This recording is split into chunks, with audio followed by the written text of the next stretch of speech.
Hi നമസ്കാരം, എല്ലാവർക്കും പുതിയൊരു വീഡിയോയിലേക്ക് സ്വാഗതം.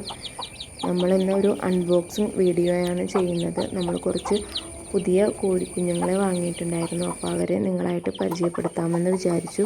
ഇപ്പോൾ കാണുന്നത് നമ്മുടെ ഇവിടെ അടവച്ച് വിരിഞ്ഞ 5 കോഴിക്കുഞ്ഞുങ്ങളാണ്. കുഞ്ചിയമ്മയും 5 മക്കളും അവർ സുഖമായിട്ടിരിക്കുന്നു.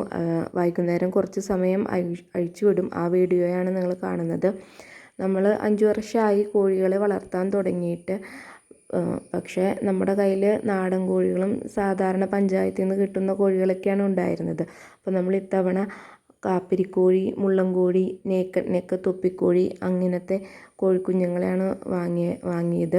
എറണാകുളത്ത് നീരാഞ്ജനം ഫാം ഹൗസ്, മുളന്തുരുത്തി, പെരുമ്പള്ളി ആ ഭാഗത്തു നിന്നാണ് നമ്മൾ വാങ്ങിയത്. നമ്മളൊരു കാർഷിക ഗ്രൂപ്പിലുണ്ട്, അവിടെ അതിൽ സെയിൽ പോസ്റ്റ് കണ്ടിട്ട് നമ്മൾ വാങ്ങിയതാണ്. അപ്പുവാണ് അൺബോക്സ് ചെയ്യണത്. അപ്പം ഞങ്ങൾ ആദ്യമായിട്ടാണ് ഇങ്ങനത്തെ കോഴികളിങ്ങനെ അടുത്ത് കാണുന്നത്, കഴുത്തിൽ പപ്പ ഇല്ലാത്ത കോഴികളെ കാണുന്നത്. അപ്പോൾ അവനും എക്സൈറ്റഡ് ആണ്, ഞങ്ങളും എക്സൈറ്റഡ് ആണ്. അപ്പോൾ ഇവരെ ഒന്ന് വളർത്തി നോക്കാമെന്ന് വിചാരിച്ചിട്ട് നമ്മൾ വാങ്ങിയതാണ്. 1 മാസമായിട്ടുള്ള 4 കോഴിക്കുഞ്ഞുങ്ങളും 2 മാസമായിട്ടുള്ള 5 കോഴിക്കുഞ്ഞുങ്ങളെയാണ് നമ്മൾ വാങ്ങിയത്. 8 എണ്ണമാണ് നമ്മൾ പറഞ്ഞിരുന്നത്. നമുക്ക് 9 എണ്ണം കിട്ടി. ഡെലിവറി ചാർജ് അടക്കം നല്ല റീസണബിൾ ആയിട്ടുള്ള പ്രൈസിനാണ് നമുക്ക് കിട്ടിയത്. അവർ നല്ല ആക്റ്റീവായിട്ട് ഹെൽത്തി ആയിട്ടുള്ള കോഴിക്കുഞ്ഞുങ്ങളാണ് കേട്ടോ എല്ലാവരും. നമ്മളോട് നല്ല ഇണക്കമൊക്കെ ഉണ്ട്. പേടിയോ അല്ലെങ്കിൽ യാത്രാക്ഷീണോ അങ്ങനെയൊന്നും ഉണ്ടായിരുന്നില്ല. നമ്മൾ ഗോതമ്പ് നുറുക്കും കുറച്ച് മഞ്ഞൾപ്പൊടി, അരിവേപ്പിൻ്റെ ഇലയിട്ട വെള്ളമൊക്കെയാണ് കൊടുത്തത്. അവർ കൂട്ടിൽ അഴിച്ചപ്പോൾ തന്നെ ഓടി നടക്കുകയും അവിടെ കിടന്നിരുന്ന പുല്ലും ഇലകളൊക്കെ കൊത്തി തിന്നുകയൊക്കെ ചെയ്യുന്നുണ്ടായിരുന്നു. ഇത് ഒരു നെക്ക് കോഴിയാണ്. 2 മുള്ളൻകോഴി തന്നെയാണ് കാപ്പിരിക്കോഴി എന്ന് അറിയപ്പെടുന്നത്. അപ്പോൾ അതുണ്ട്. ഒരു തൊപ്പിക്കോഴിയുണ്ട്. എല്ലാവരും കാണാനും നല്ല ഭംഗിയാണ്, നല്ല ഹെൽത്തി ആയിരുന്നു.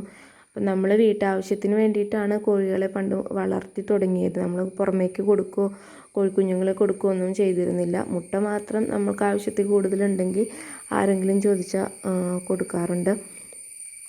അപ്പോൾ ഇതൊരു മുള്ളൻ കോഴിക്കുഞ്ഞിനെയാണ് നിങ്ങൾ കാണുന്നത്. അതിൻ്റെ അടുത്ത് തന്നെ ഒരു തൊപ്പിക്കോഴിക്കുഞ്ഞ്. അപ്പോൾ അവർ നല്ല ഹെൽത്തി ആയിട്ട് ഇരിക്കുന്നുണ്ട്. അപ്പോൾ അത് വളർത്താനൊരാഗ്രഹം, പുതിയ രീതിയിലുള്ള കോഴികളൊക്കെ. ഇപ്പോൾ എല്ലാവരും ഇങ്ങനത്തെ കോഴികളെയൊക്കെ വളർത്തുന്നുണ്ട്. അതിന് നല്ല വിലയും നമുക്ക് വാട്സാപ്പ് ഗ്രൂപ്പിലൊക്കെ കാണാൻ പറ്റും. ഞങ്ങൾക്ക് ഇപ്പോൾ ഇത് റീസണബിൾ ആയിട്ടുള്ളൊരു പ്രൈസിന് തന്നെയാണ് കേട്ടോ കിട്ടിയത്.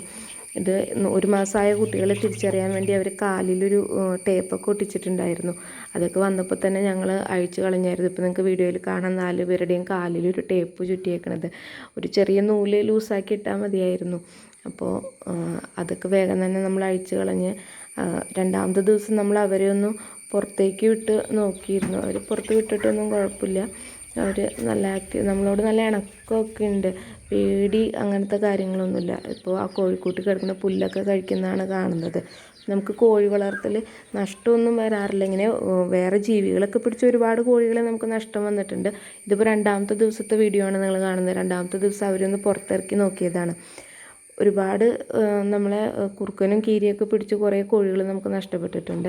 അതല്ലാതെ തീറ്റ ചിലവ് അങ്ങനത്തെ നഷ്ടങ്ങളൊന്നും വന്നിട്ടില്ല. നമുക്ക് വീട്ടാവശ്യത്തിനുള്ള മുട്ട എപ്പോഴും ലഭിക്കാറുണ്ട്. നമ്മൾ പിന്നെ നാടൻ രീതിയിലുള്ള തീറ്റകളാണ് കൂടുതലും കൊടുക്കാറ്. വാങ്ങണ തീറ്റ വാങ്ങാറുണ്ട്, പക്ഷെ അത് വളരെ കുറച്ച് മാത്രമേ നമ്മൾ കൊടുക്കാറുള്ളൂ. അപ്പോൾ ഹെൽത്തി ആയിട്ടിരിക്കാറുണ്ട് അവർ. നമുക്ക് ആവശ്യത്തിനുള്ള മുട്ടയും കിട്ടാറുണ്ട്. ഇപ്പോൾ കോഴിക്കുഞ്ഞുങ്ങളെ കൊണ്ടുവന്നിട്ട് ഇപ്പോൾ ഈ വീഡിയോ ചെയ്യുമ്പോൾ 6 ദിവസം വീഡിയോ ഇപ്പോൾ നിങ്ങൾ കാണുമ്പോൾ 6 ദിവസമായിട്ടുണ്ടാവും. അതിൻ്റെ ഇടയിൽ അവർ നമ്മളെ പറ്റിച്ചൊന്ന് ഗേറ്റ് കടന്ന് പുറത്ത് പോയി പറമ്പൊക്കെ ഞങ്ങളെ എല്ലാവരും ഇട്ട് ഓടിച്ചു. ഒരു കണക്കിനാണ് ഞങ്ങൾ അതിൽ 4 പേരെ പിടിച്ചും കൂടി തിരിച്ച് കൂട്ടിലാക്കിയത്. നമ്മുടെ ഇവിടെയുള്ള കോഴികളൊക്കെ അവരെ കൊത്തൊക്കെ ചെയ്യുന്നുണ്ട്. അത് പിന്നെ എപ്പോഴും സാധാരണയാണ്. പുതിയ ആൾക്കാർ വരുമ്പോൾ അങ്ങനെയൊക്കെ ഉണ്ടാവാറുണ്ട്. ഇവിടെ കൂടുതലും അഴിച്ചുവിട്ടാണ് കോഴികളെ വളർത്താറ്. അപ്പോൾ നമ്മുടെ വാഴയൊക്കെ നന്നായി നശിപ്പിക്കുന്ന കാരണമാണ് ഇപ്പോൾ ഇതേപോലെ കൂടുണ്ടാക്കി അതിലിട്ട് വളർത്തുന്നത്. എങ്കിലും സ്ഥിരമായിട്ട് കൂട്ടിൽ തന്നെ ഇടാനായിട്ട് ഒരു ബുദ്ധിമുട്ട് തോന്നും. അപ്പോൾ അവരെ എപ്പോഴും വൈകിട്ട് അഴിച്ചു വിടും. വീഡിയോ കണ്ടതിന് നന്ദി.